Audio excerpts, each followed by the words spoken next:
DJ Ferris. It's Chicago, nigga. It's the real one. Hit me.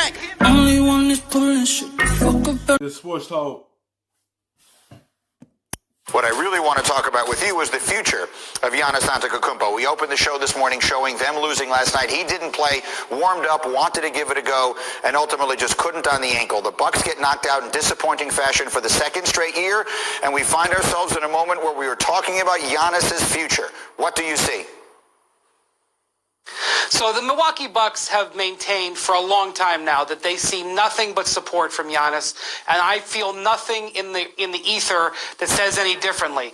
He has said repeatedly he wants to be there.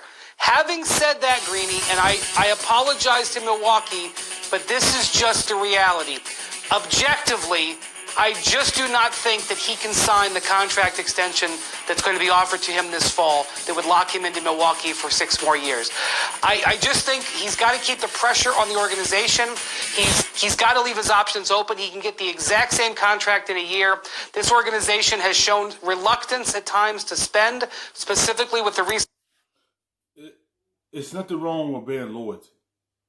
But at some point, you're going to want to be a champion.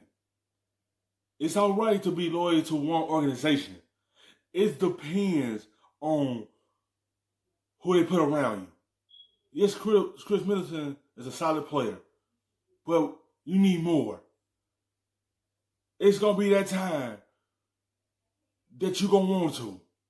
Yes, you're going to want to bring a championship to Milwaukee, but at some point, demand that you figure out something to be able to help you get over the hump. Say if you do this all over again in Milwaukee, had the best record, and get bounced out again. And then do it a year after that. How many times you gonna go through having the best record until y'all had that breakthrough? They need to learn how to adjust to, when they get in the playoffs, to learn how to break through that wall for Giannis. Figure out something. They need to learn how to adjust. Because you know how it is when the playoffs. In the regular season, they'll really build a wall like that. When it's get to the playoff point, that's when the defense tighten down and build that wall to stop Giannis. It's the same thing year out and year out. When is going to be a change to help Giannis? Yes, he loved Milwaukee being there, but certain players have a different mindset. You ain't going to want to continue going through there. Say they do lock you up for 6 more years, and it'd be the same thing over and over. I want to see how strong he'll be if that keep happening in Milwaukee. Signing of Malcolm Brogdon, and if an objective person, basically his agent would say this to him, I just don't see him extending, and therefore we have the pressure now on the Bucks. It's not going anywhere for a while. Wendy, I saw your notes. Take us through, for those who don't realize, the parallels of what LeBron James' last season in Cleveland was and why it is so similar to this coming season for Giannis in Milwaukee. I can't believe how much this reminds me of the 2009 Cavs, LeBron's first stint in Cleveland. That team won 66 games, okay? #1 overall seed, but was a flawed roster. They didn't have a Chris Middleton, but they had other good players. They ran into a bad matchup in the Orlando Magic, lost in 6, frankly should have lost in 5. Almost the same way this matchup was terrible for Milwaukee with Miami. And with LeBron 1 year from free agency, the pressure was thundering on the Cavs' skulls. And they traded for an over-the-hill Shaquille O'Neal to try to save it. And LeBron couldn't extend. He couldn't commit at that point. And here we are. I'm telling you, Chris Paul to Milwaukee is going to become a conversation. I don't know how serious it'll get. It will become a conversation. If you could get him to Milwaukee with Giannis and Chris Middleton, that's a win for you. Because you have a floor general, a leader, someone who control the pace and potentially break that wall and open up things for Giannis. If they get that done. It's almost the exact same thing. I don't know what the result will be different, but I feel so many remembrances watching this play out.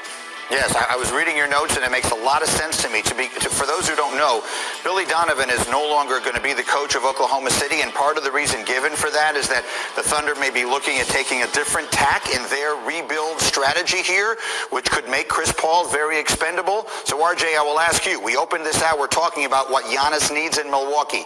If you added Chris Paul and didn't subtract any of the really significant pieces there, is that enough?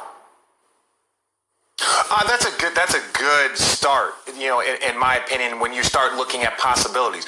But one thing that Wendy brought up, you got to spend money, right? Don't get conservative now if you're the Milwaukee Bucks. You know why you have to spend money? Because if you take Giannis off of your team, the impact that it will have in your community, the impact it will have on your TV ratings, your sponsors, all of that money will then leave. So if you have to spend more money, if you have to go in the tax for multiple years, then go into the tax. Don't give me this small team loyalty and all this other stuff. No, Giannis is going to be judged by how many championships he wins because he is that great of a player. So ultimately, you have to go into the tax to make sure you get those championships in his best window. So this is up. Like, the window is going to stay open for him because he's only 25.